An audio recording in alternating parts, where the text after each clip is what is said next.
எதிர்கால உலகத்தை ஆளப்போவது யார்? பலம் வாய்ந்த இராணுவமா அல்லது அதிநவீன செயற்கை நுண்ணறிவா? இந்த இரண்டுமே இல்லை. இந்த இரண்டையும் இயக்குவதற்கு அடிப்படையாக விளங்கும் கிரிட்டிக்கல் மினரல்ஸ் எனப்படும் அரிய வகை பூமி தாதுக்கள் யாரிடம் இருக்கிறதோ அவர்கள்தான் இனி உலகை ஆளப் போகிறார்கள்.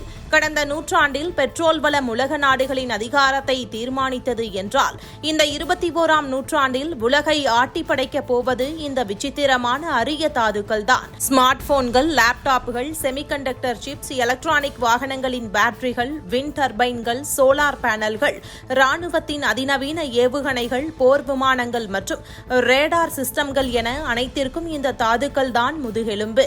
இன்று உலகளவில் இந்த அரிய தாதுக்களின் ஒட்டுமொத்த கட்டுப்பாட்டையும் உலக கையிருப்பில் 35% முதல் 40% வரை தன் வசம் வைத்துக் கொண்டு சீனா ஏகபோக ஆதிக்கம் செலுத்தி வருகிறது.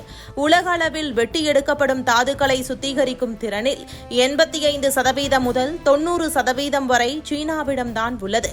மற்ற நாடுகள் சுற்றுச்சூழல் பாதிப்பு என்று தயங்கிய போது சீனா திட்டமிட்டு இந்த ஒட்டுமொத்த விநியோக சங்கிலியையும் தன் கட்டுப்பாட்டுக்குள் கொண்டு வந்தது. இதனால் சீனா எப்போது வேண்டுமானாலும் ஏற்றுமதியை நிறுத்தி உலக நாடுகளை முடக்கலாம் என்ற ஆபத்தான சூழல் நிலவி வந்தது. சீனா வைத்துள்ள இந்த அசுர ஆதிக்கத்திற்கு முற்றுப்புள்ளி வைக்கவும் உலக நாடுகளின் பாதுகாப்பு சவாலை எதிர்கொள்ளவும் தான் தற்போது பாரத பிரதமர் நரேந்திர மோடியின் தொலைநோக்கு தலைமையிலான இந்தியா ஒரு வரலாற்று முக்கியத்துவம் வாய்ந்த ராஜதந்திர நகர்வை மேற்கொண்டுள்ளது. சீனாவின் ஆதிக்கத்தை தகர்த்தெறிந்து சுயசார்பு பாரதத்தை உருவாக்க இந்தியா மற்றும் ஜப்பான் ஆகிய நாடுகள் தற்போது கைகோர்த்துள்ளன. நம் நாட்டின் தமிழக கடற்கரைகள், ஒடிசா, ஆந்திரா போன்ற பகுதிகளில் மோனோசைட் போன்ற அரிய தாது வளங்கள் கொட்டி கிடக்கின்றன. மேலும் ஜம்மு காஷ்மீர் மற்றும் ஒடிசாவிலும் புதிய லித்தியம் தாது கண்டுபிடிப்புகள் நிகழ்த்தப்பட்டுள்ளன. நம் மண்ணில் கொட்டி கிடக்கும் இந்த இயற்கை வளங்களை உலகத்தரம் வாய்ந்த பொருளாக மாற்ற ஜப்பானின் அசாத்தியமான தொழில்நுட்ப அறிவும் நிதி உதவியும் இணைய உள்ளன. அது மட்டுமின்றி அர்ஜென்டினா, சிலி போன்ற வெளிநாடுகளிலும் இந்தியா மற்றும் ஜப்பான் இணைந்து சுரங்க தொழிலில் மிகப்பெரிய அளவில் முதலீடு செய்ய திட்டமிட்டுள்ளன. இந்தியாவின் அசுரவேக எலக்ட்ரிக் வாகன புரட்சி, செமிகண்டக்டர் சிப் உற்பத்தி மற்றும் பசுமையாற்றல் ஆகிய லட்சிய கனவுகளுக்கு இந்த கூட்டணி ஒரு பிரம்மாண்ட அஸ்திவாரமாக அமையப் போகிறது.